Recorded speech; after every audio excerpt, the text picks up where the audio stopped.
Ako si Katrina Tilan at lumaki ako sa Simbang Universal kasi bata pa ako naimbitahan na kami dito ng tita ko. So habang lumalaki ako na naririnig ko yung mga salita ng Diyos. Pero dahil pumupunta lang ako dahil napipilitan ako kasi lagi akong ini-invite ng mama ko. So hindi ko naiintindihan yung mga bagay na naririnig ko.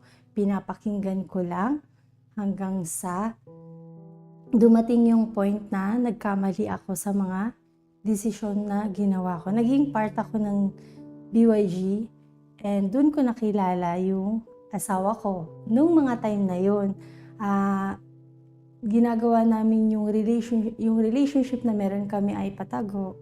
So dumating sa point na nagkaroon kami ng isang malaking pagkakamali at yun yung naging dahilan para magpakasal kami. Nagsama kami dahil sa isang reason lang na yun.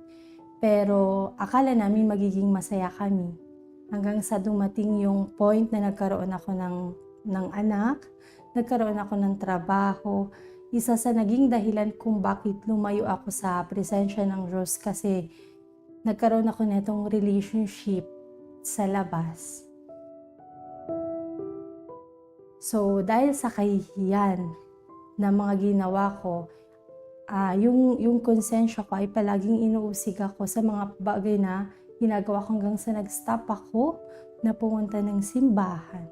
At dahil nag-stop ako, nawala yung relationship na ito sa Diyos. Hindi ko na kinakausap yung Diyos, hindi na ako nagdadasal, even binabalik yung para sa Kanya ay hindi ko na ginagawa. Hanggang sa napuno ako ng depression, napuno ako ng anxiety.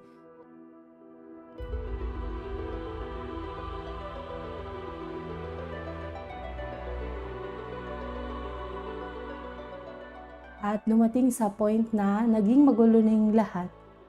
At may moment sa buhay ko na ito yung nagpanumbalik sa akin talaga sa Diyos. Kasi yung asawa ko nagdesisyon siya na iiwan na ako. At gusto niyang kuhanin pa yung anak ko. And na-realize ko doon na parang mali talaga yung lahat ng nangyayari sa buhay ko. At lumapit akong muli, bumalik ako sa Simbang Universal hanggang sa yung moment ng pagbabalik ko ay naging seryoso.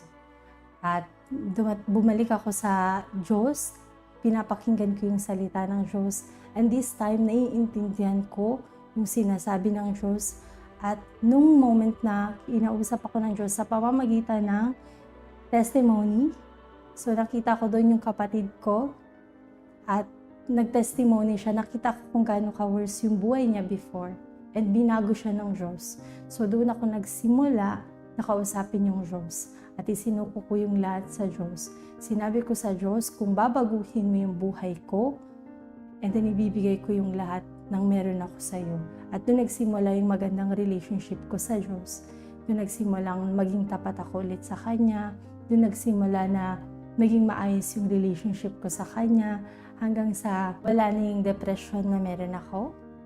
Wala na akong anxiety. Hindi na ako nagdududa sa sarili ko. Kagaya ng kung ano yung meron ako before dahil sa mga nagawa ko. Ngayon ako ay isang lingkod ng Diyos na tumutulong sa iba.